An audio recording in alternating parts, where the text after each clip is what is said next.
So welcome to my walkthrough for the Edexcel. We're on the GCSE, the International GCSE from the summer of 2018, and both papers are calc allowed, so here we go. So question 1. Area question. Alright, you're told about various parallel, hexagon, whatever. At the end of the day, it's a trapezium on top of a rectangle. So your rectangle's the easy bit. Area is 20 times 14 in the easy mark by getting 280 on your page. The trapezium, obviously it's one of those formulas, it's nice to know, but not essential, it's there if you want it. So we just need to make sure we are aware of what the height of the trapezium is, and the height is defined by the distance between the parallel sides.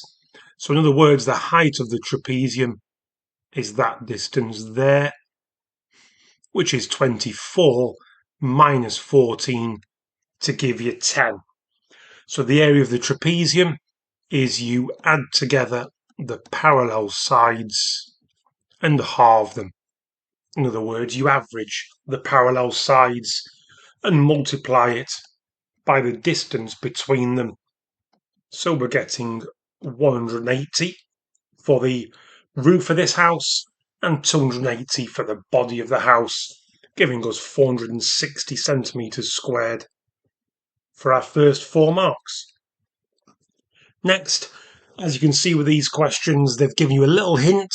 They haven't put any extra columns on, but they have given you the hint that they've squeezed everything over to the left-hand side, because the method for estimating the mean is take your midpoints, so 0 to 2, 1, 3, 5, 7 and 9.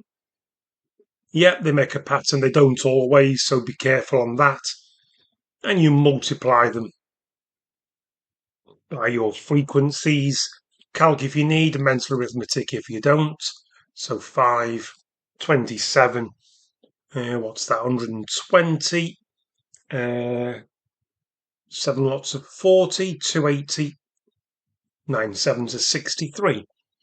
So we're getting a total of 495 divided by, doesn't tell us how many people, or in this case students, so we have to add up our frequency column to get the 85 students. And don't forget, always do what you're told. 1 decimal place, 5.8. All right, not 6. Cheated for number 3. Always do it, because it just speeds the process up. Otherwise it takes ages for me and I'll always mess up technology. So reflecting the line y equals x. Yeah, in this case it is y equals x is corner to corner, perfect diagonal. Not always. It is in this case because it's a 1-to-1 on the x and y axis. Just do take care with that, don't always assume. And when you reflect, make sure that you can join up corresponding vertices. They should be at a perpendicular to the line of reflection. Well worth checking, particularly on these diagonals that are a bit more awkward. Alright, so as you can see on mine, works a treat. They're all perpendicular and they're all the same distance away either side. And I didn't, but I should have labelled that R. Translate it, so -4, -6 means pick a vertex or pick all 3. Do as many as you want. Go left 4, down 6. So 1, 2, 3, 4, 1, 2, 3, 4, 5, 6. And they should correspond. You can either do all 3 or just pick 1 or so like I've done. And make sure you keep the triangle, in this case, the same size and of the same orientation. Again, label it T, but on we go. Number 4, good old wordy ratio. All right. If in doubt with how to set it out, just go with the basics. Anna, Lionel. Anna, Lionel are in the ratio of 4 to 5. I always prefer to get fractions in. So Anna is 4/9. Lionel will be 5/9. Lionel gives 3/5 of. So don't forget, of means times. So Lionel gives 5/9 of 3/5 of, but of means times. And that's what you need to be sticking in your calculator. In any order, don't matter which one you've done first. $225, job done. Number 5, is Ali correct? Well, if you've tried N's 1, 2, 3, it looks like Ali is correct. It's not until you put in N equals 4 or N equals 5, because 4 squared plus 4 gives you 25, which obviously is not a prime number, it's a square number. And then stick 5 in, you get 5 squared plus 5, which is 35 again, not a prime number. So as long as you get to N equals 4 or N equals 5, is Ali correct?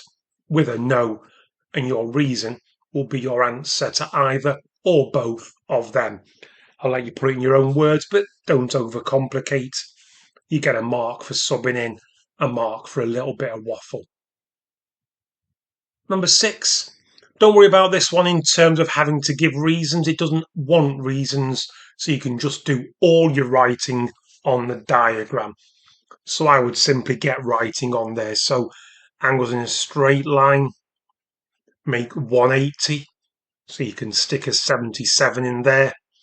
It's isosceles, so you can stick a 65 in there. Angles in a triangle make 180, so you can stick a 50 in there. Angle there and the angle there, they are co-interior, whatever you want to call them. They've got plenty of names, but that's 103. And no matter which way you got there, there's other ways as well. When you get to find this angle here, I end up with 180 minus 50 minus 103 to give you 27. But there were a variety of routes to get that as your answer. Number 7, pretty bog standard nth term. It's going up in 4s, so you know that 4n is part of your answer, and it's also the 4 times table that you're going to be looking at to go, oh, what else do I do? You'll notice it's a +2. Write down an expression. So it just means instead of starting at 6 and going up in 4s, you start at 10 and go up in 4s. That's really what's happening. It's bringing every number one earlier. So it's still got the pattern of the 4 times table, but if you make the comparison, it's 4n plus 6, not 4n plus 2 as above. Number 8, pretty standard form. So where does the decimal point need to be? In between the 1 and the 3. And feel free to draw loops or count how many times you needed to move it. We had to move it 6 times. And same here in reverse. Small number though, don't forget, needs a minus power, hence the reverse. So we would need a 5.0 times 10 to the minus 3, because we'd need to move it 3 times, but this time to the right, whereas in the above question it was moving to the left. On we go to number 9. So as soon as you see that it's got widths, lengths, heights and mentioning water, you know that you've got a volume question. Alright, so when you've got yourself a volume question, if in doubt, just start times in them. The only question really is, do I convert meters to centimeters at the start or later? That's entirely up to you. My preference is I fill it up. So I change it. As I fill it up, I change it to centimetres. So I would go with 300, 1,200. But over here, I wouldn't bother with that because, as you can see, it's filled up 60 centimetres from the top. So I would be doing the height of the pool. Just think of it as 190 or 1.9, again, depending on what you chose. But the fact is, when you multiply everything, as I say, whether you've done it in metres or centimetres cubed, if you've done it one way, you'll get 6, 8, 4, 1, 2, 3, 4, 5 centimetres cubed. Or if you've done it in metres cubed, again, doesn't matter which way you chose. At the end of the day, you're going to need it in litres. So with centimetres cubed to litres, you basically just knock off 3 zeros. And you've got 68,400. Or here, you would times by 1,000. So it didn't really matter which way you went about it. You still get to the same point in litres.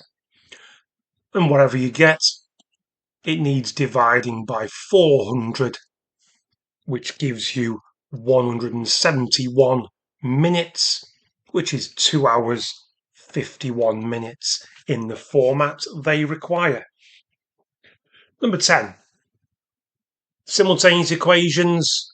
Your choice as to whether you go for the x's being the same or the y's the same, but I'd rather only change one thing if I had to, so I'm going to double the top equation. So I get 6x's, 4y's, and I get 30. So top equation's been changed. It's now just a matter of different signs on the y. So same signs subtract, different signs we are adding. So we get our value of x to be 2.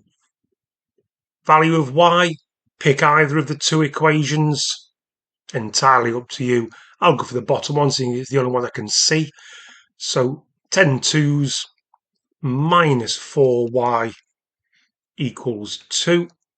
Adding 4 to both sides, adding 4y to both sides, subtracting 2. And now for my y, I do 18 divided by 4. In this case, 4.5. Number 11. So change things, do as many steps as you want. I would change them both at the same time. It wants the answer in metres and seconds. So I will change that to metres straight away. That's 72,000, because we've times by 1,000 to get metres. And I'll change hours into seconds. It's 60 60s, so 3,600 seconds. And that means you can now interpret it as, I literally want to know how far does it travel in 1 second. And that's going to be dividing by 3,600. You do the same to both sides, and you get the rather friendly looking answer of 20 meters per second. Number 22, good old wordies. So in 2016, the company makes 350 cars. It's, slow it down because they've tried to catch you out. So it's 6 months, 25 each month. Do 6 times 25. Don't get caught out. Don't read ahead. Then the next line, 6 months, 45 each month. So it's 270 cars. Or in other words, 420 in total. Now you can move on to the percentage increase, because it's a formula you do need to learn. Don't go flicking back to your formula page. You won't find it. It's one of those you have to learn.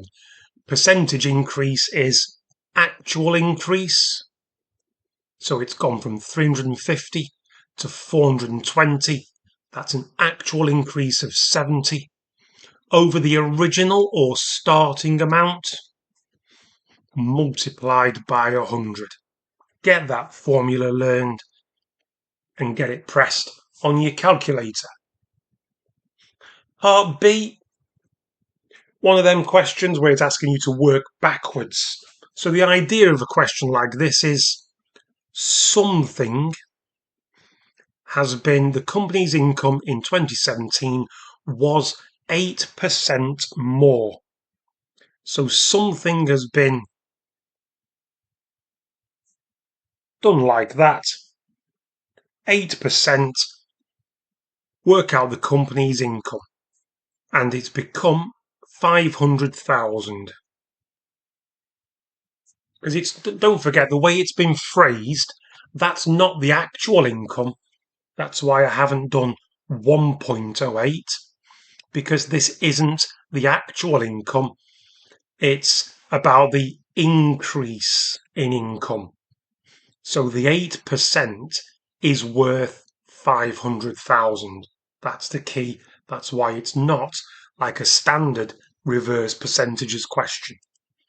So, but it is reversed though, because how do we work out how much? It's 500,000 divided by the 0.08, and that will give me my value of X.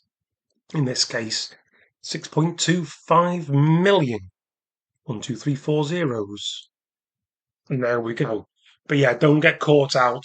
It wasn't quite, the way it's phrased, it wasn't quite a reverse percentages question. Reverse percentages, it would have said that their income was 500 grand. That's not what the case was. It was telling you that the increase was. On we go. Number 13, wordy, but easier than you think.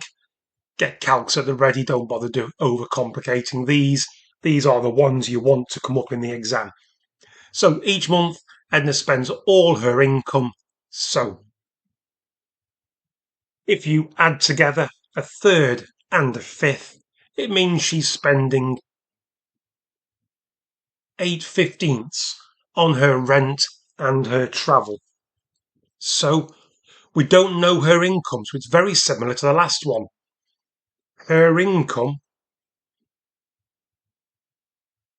he spends 420 of means times.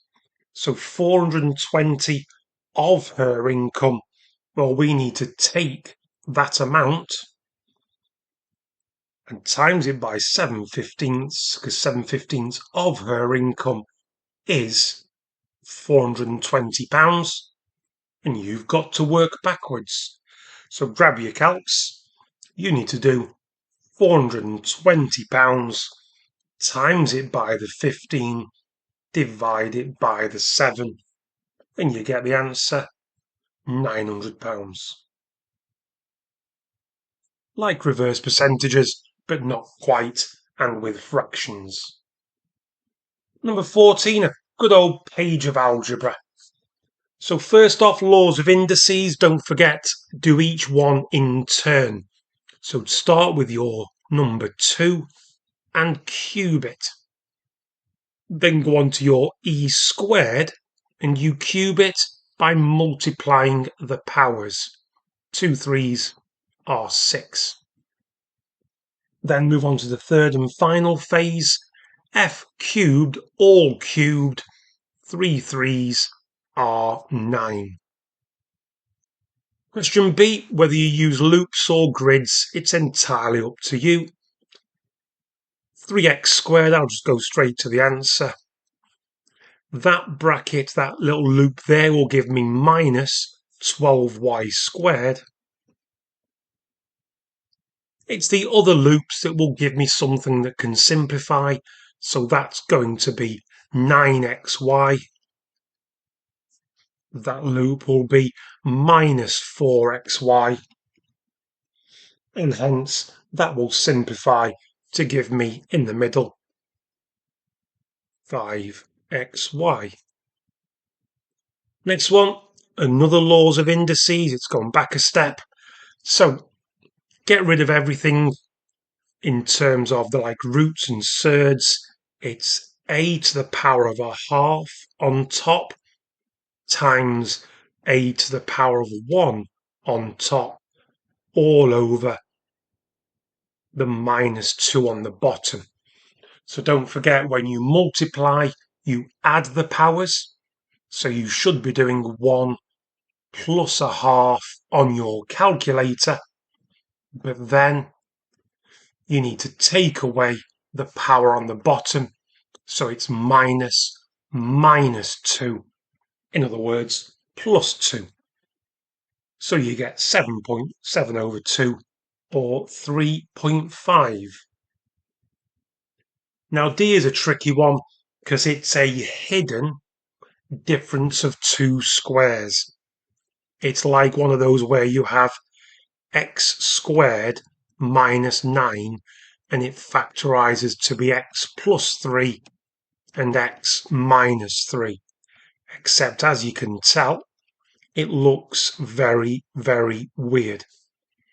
But the idea is you leave the top alone, but on the bottom it can be rewritten as 2 to the n minus 1, 2 to the n plus 1.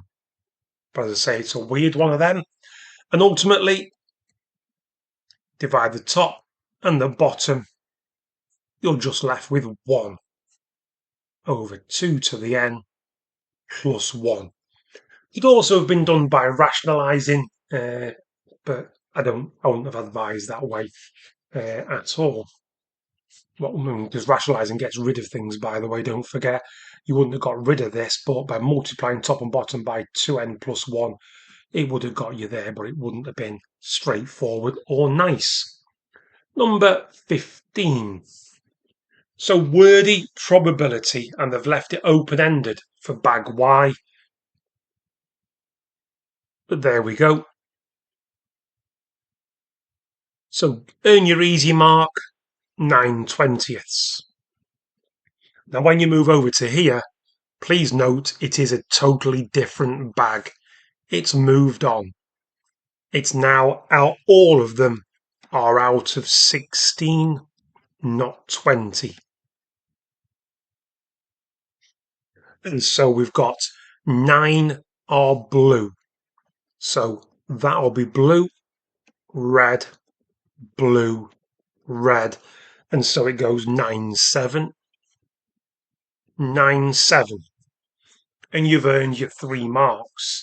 I'll stay on this page while I talk through part B.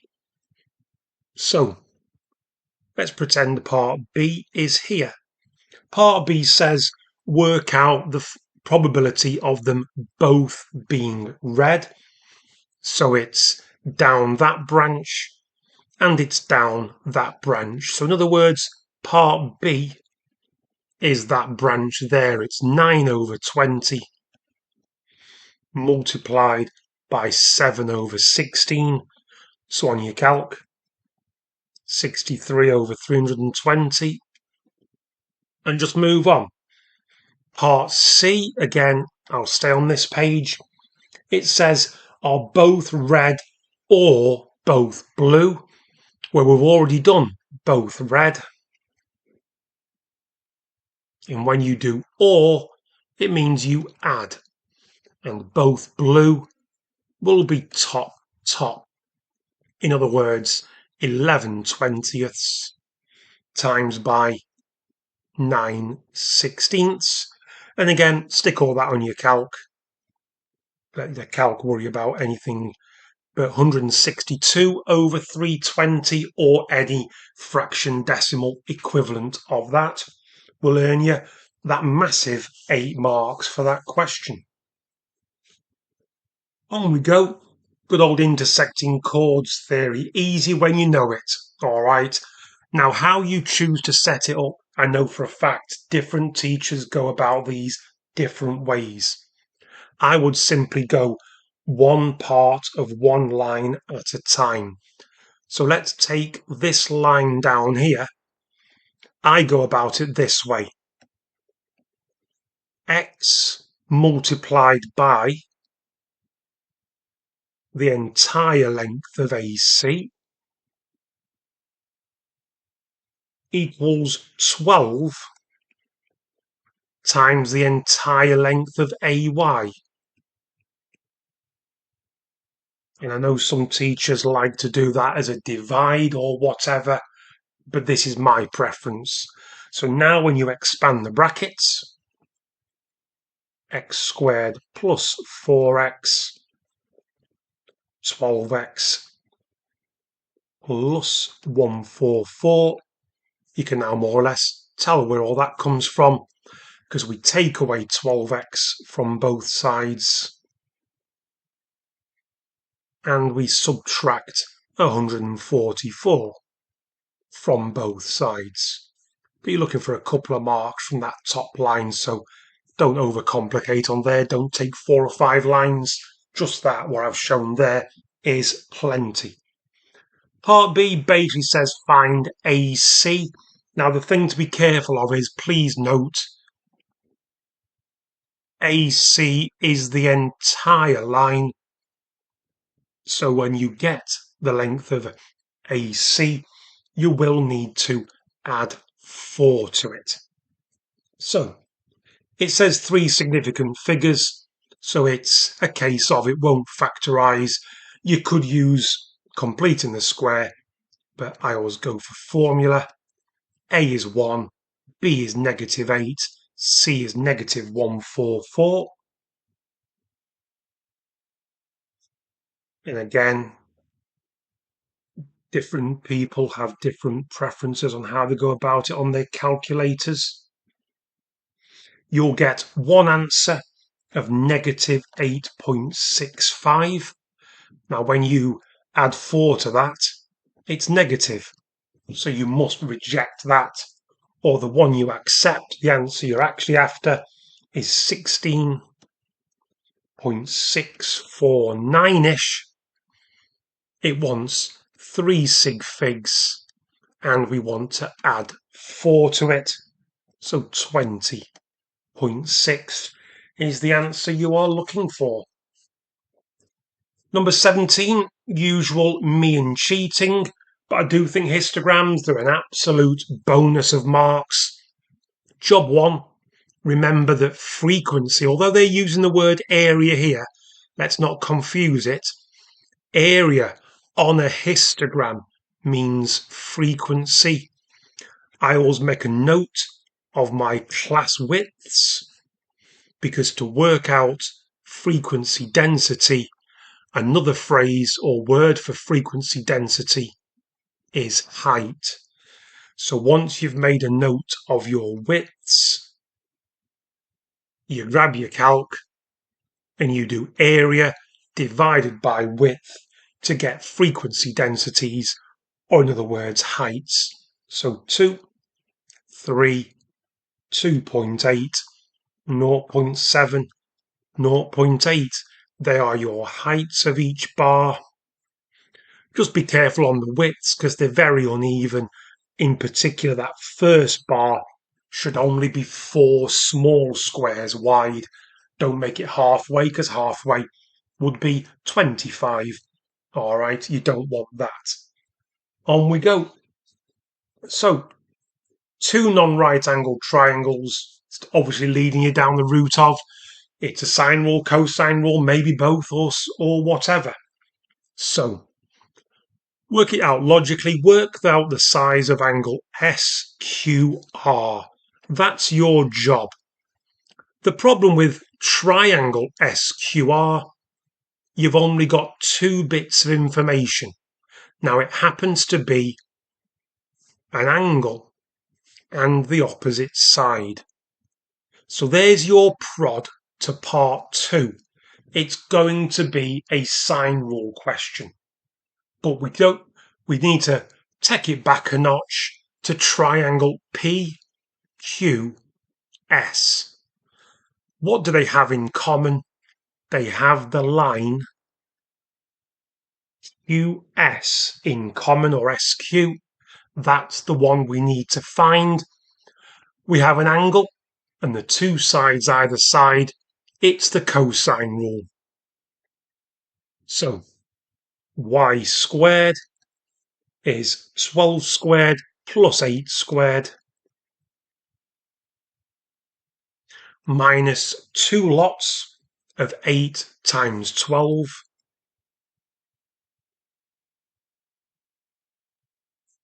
And again, be careful on your calcs. Some of them don't do the cos quite right. Make sure when you square root both sides. My calc gave me 4 root 19. Much easier in surd form than mucking around with long decimals. Now you've got this length there, we can find out this angle here. And obviously that's not the angle we want, but when you know two angles in a triangle, you have 3 triangles. So let's work out angle R. So sine rule. Sine R over the side you've just worked out equals sine 27 over its opposite side, 9. And so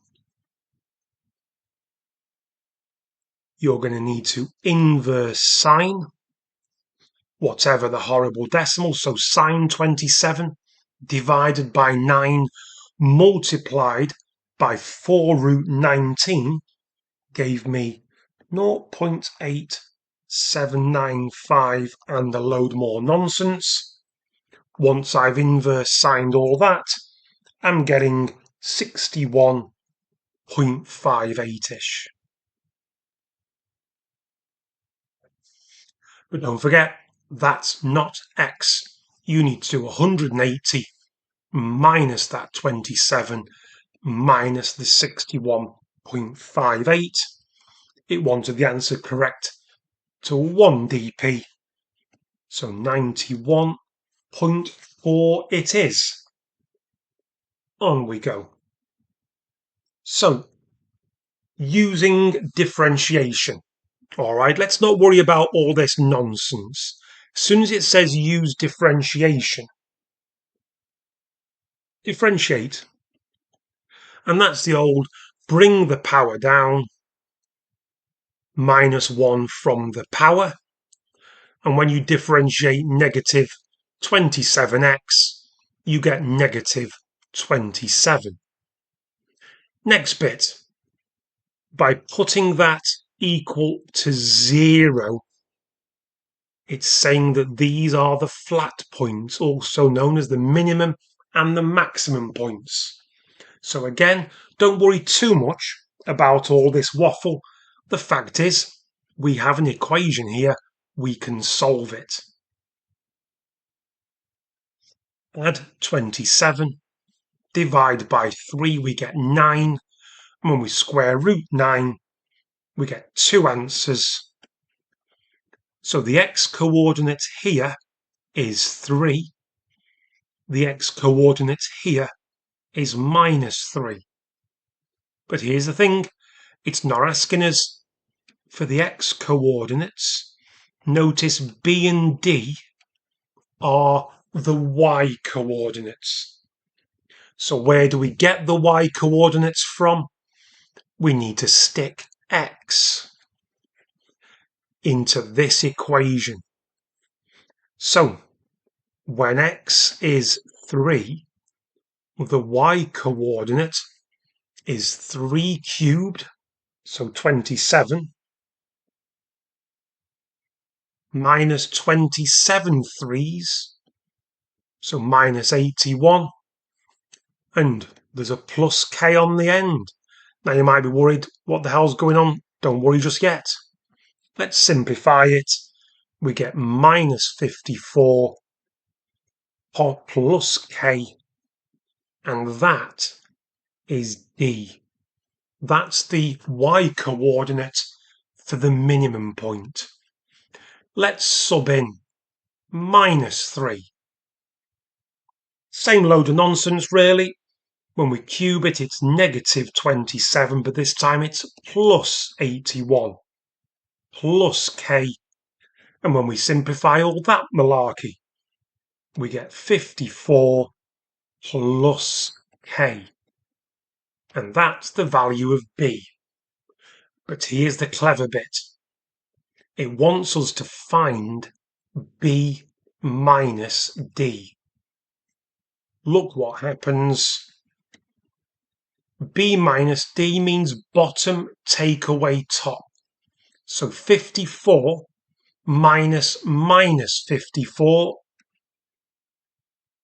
108, and K minus K, they disappear. All gone.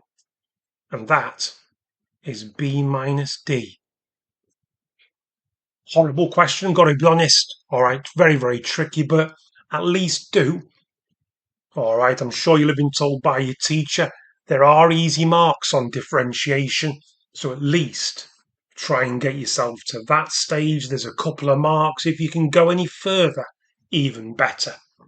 And the sooner you start getting to this point regularly, who knows how far you'll actually start getting into those questions. Number 20. So, given that h equals the f of g, so as you can see, we are needing the inverse of the f of g. Well, I start by finding the f of g. So the f of g of x means put the g function into f. That means we get 1 plus 1 over, it was x, it now needs to be x plus 1 over 2. So in other words, people, it's become an algebraic fractions question. Now let's just tidy this up, because don't forget 1 over something means you can flip it like so. All right, now when you flip it upside down like that, we can write it neater as well. Because another way of writing the number 1 is x plus 1 over x plus 1. That's 1.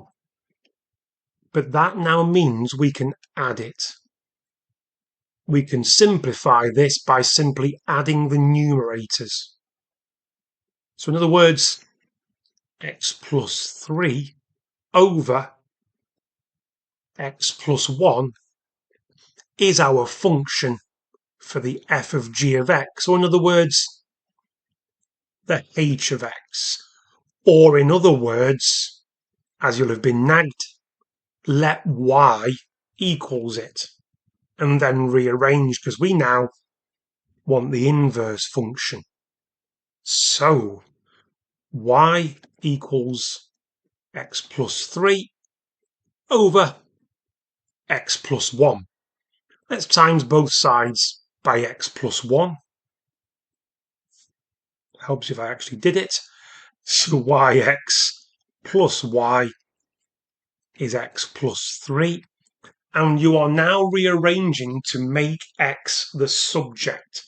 So we need to get the x's onto the same side. I'll take x away from both sides while also subtracting y. That allows me to factorize out an x to give me y minus 1. I can now get x on its own. And once you rearrange to make x the subject, you just flip your x's and y's around. So your inverse function will be 3 minus x all over, instead of y minus 1, x minus 1. Yeah, bit of a doozy, but lots going on in there. Great for revision. Number 21. So obviously part A is a gimme. Part B is good old logic / proof, whatever the heck you want to call it. So it's only worth 1 mark. Don't overcomplicate. When you expand those brackets, you get x squared plus 1x minus 1x, and they're gone. And that's all the examiners want to see, because now when you expand it, you get your x cubed and you get your minus x. Now for B, this is one of those ones where I say, if you want a bit more of an explanation, do go to my work solutions on the website. I've written out exactly the logic that I would take through. I always do a lot more writing on those than I do on these videos, because on these videos I do more explaining. So the idea here is there is a link between part B and part A, because if you look at this, x is an integer, x minus 1 is the integer before, and x plus 1 is the integer after. Or to put it another way, what you've got in part A is 3 consecutive integers. Definitely get the word consecutive in.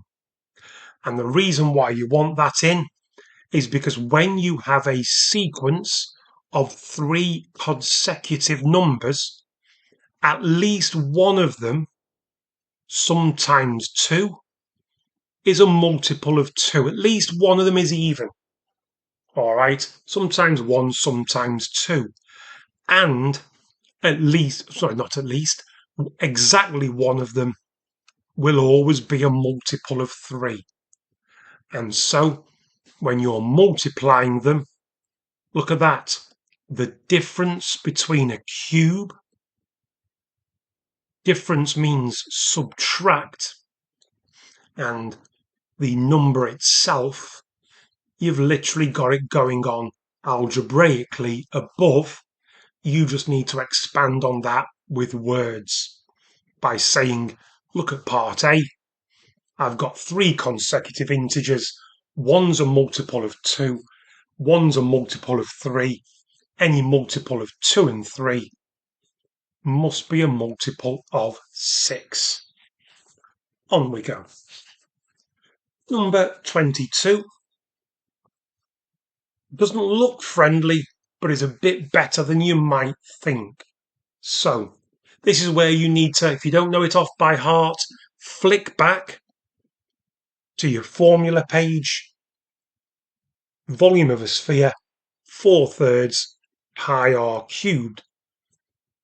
So, once you know that, you can just straight away do the volume of the external sphere, because the volume of the external sphere will be the volume of the whole lot, which is 4/3 pi, but the radius of the whole thing will be 1.2 plus t. And that's, as we know, cubed. That's the volume of the entire shape. We want to minus the volume, 4/3 pi times the internal radius cubed. But we don't know what the volume is. What we do know is its density and its mass, though. So let's not forget about dmv, because it's hollow. There won't be any mass. It's just oxygen or whatever. All right. So all we need to do to find the volume, it's mass divided by density. It's 2,000 it's 1980 divided by 2700, or in other words, 11/15. You've got an equation. It looks a pain to solve. It's not as bad as you think, because don't forget, you've got your calc, and all that is just a number. So get 11/15 on your calculator, add 4/3 pi r cubed. You'll have a horrible number. I think I get 7.97-ish. And then you need to start picking on this bit, because let's just write it in. Let's not be too idle. Your job is now to work backwards. Start with that 7.97. Divide it by 4/3. Divide it by pi. Cube root it. And don't forget, then you need to subtract 1.2. I get 0.0392. Now here's where you do need to be really careful, because notice density was given in kilograms and meters cubed. So this answer is in meters. So we want the answer. It does say work out the value of t. Notice it's t centimeters. So it does need multiplying by 100, changing it from meters to centimeters. And it wants two significant figures. So we end up with 3.9. On we go. So number 23, there's two formulas for this. One of them is on the formula page, so flick back to the front. It's the old a plus n minus 1 lots of d n over 2. I'm not a fan, because we can tell if you're looking at only multiples of 3, the first number will be 3. The final number would be 999, and there will be 333 of those, and we always need to halve it. So that's what you stick in your calc, 166,833. If you wanted to use that formula, you'd still get exactly the same. You'd get 333 over 2. A would be your first number, plus n minus 1 lots of d. So it's 300, n would be 333. But you take away 1, and the difference, it's going up in 3s, and so on. But I prefer the a plus l formula. This is the n over 2. A plus the last term formula. I do prefer that. All right. But anyway, nice big long paper. What's it took? Nearly 49 minutes. So I hope that's helped. Some doozies in there, but plenty of easy marks. So don't worry about the doozies until you've got picked up all the easy ones. Anyway, hope that's helped. See you on the next one.